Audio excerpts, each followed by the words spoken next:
તો જય માતાજી મિત્રો, કેમ છો? બધા મજામાં જશે. તો હું આજે બનાવું છું પનીરનું શાક. તો તમે બધા જુઓ. તો તેલ ગરમ કરવા માટે મૂક્યું છે અને રાઈ પાંચ પત્તા નાખ્યા. ગરમ તેલ થાય ત્યાં સુધી આખો મસાલો વાટી નાખીએ. લસણ આદુની પેસ્ટ, લસણને આદુની અંદર નાખ્યું છે. એમાં આખો મસાલો પણ વાટી નાખું સાથે સાથે. અને મસ્ત અહીંયા ડુંગળી નાખી દીધી છે એની અંદર. મસ્ત ગરમ ગરમ ડુંગળી પણ સ્પાઈસી થઈ ગઈ. હવે નાખીશું ટામેટાં અને લીલા મરચાં. આખો મસાલો પણ વટાઈ ગયો છે. આખો મસાલો વટાઈ ગયો એટલે એને પણ અંદર નાખી દઈશું. તો મેં નાખી દીધું મસાલો, આદુ, લસણ ડુંગળીની અંદર શેકાઈ જાય એટલા માટે નાખી દીધો છે. અને હવે થોડું સ્પાઈસી થાય, થોડું મસ્ત રીતે આમ ડુંગળી શેકાઈ જાય ને પછી અંદર ટામેટાને નાખી પછી પાછા ટામેટાને પણ અંદર શેકાવા દેવા પડશે. તો હવે નાખીશું ટામેટાં.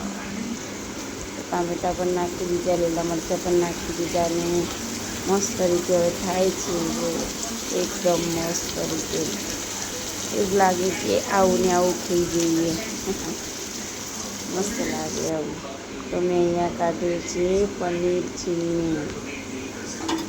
છીણીને રાખી છે. બધા પનીરના ટુકડા કરીને શેકે તેલમાં પછી બનાવે, પણ મેં આ રીતે નથી બનાવ્યું આજે.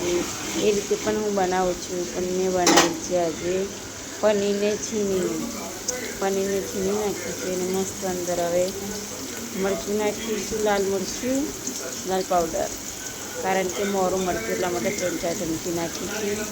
હવે નાખીશું ધાણા પાવડર નાખી દીધો છે. હવે નાખીશું ગરમ મસાલો નાખી દીધો છે. અને હવે નાખીશું હળદર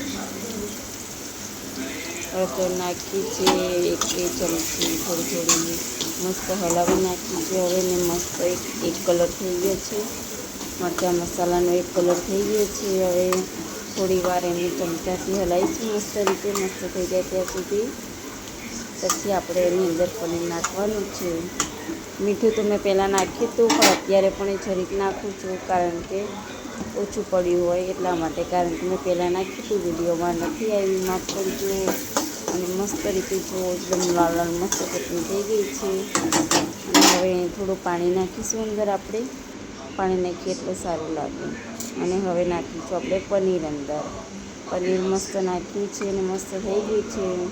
હવે પનીર આપણે બધું નાખી દઈશું, મસ્ત હલાવીશું. થોડું પનીર અંદર શેકાઈ જાય, મસ્ત કાચું લાગે નહીં અને સરસ લાગે એટલે આ રીતે આપણે મસ્ત બનાવીશું. હવે પનીર નાખી દીધું છે અંદર અને થોડું અંદર મિક્સિંગ થઈ ગયું.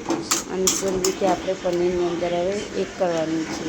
ટામેટાં, ધાણા, મરચાં, લીલો એકદમ મસ્ત થઈ જાય ને એકદમ, એટલે આ રીતે પનીરને હલાવી નાખવાનું. એટલે પનીર ઉપર તેલ છે, મસાલો છે, બધું આવી જાય. મસ્ત થઈ ગયું છે પનીર, બફાય છે. હવે આપણે લોટ કાઢીશું થાળમાં. જો પનીર મસ્ત થઈ ગયું છે બનીને, મસ્ત થઈ ગયું છે. જો એકદમ મસ્ત. કેવું લાગ્યું કમેન્ટમાં જણાવજો જરૂરથી કે મેં પનીર કેવું બનાવ્યું છે. હજુ પણ એકવાર ધ્યાનથી જુઓ. અને હું રોટલી પણ બનાવી દીધી છે. વિડીયો ગમે તો લાઈક, કમેન્ટ, શેર જરૂરથી કરજો. વિડીયો ગમે તો લાઈક, કમેન્ટને જરૂરથી કરજો બધાને.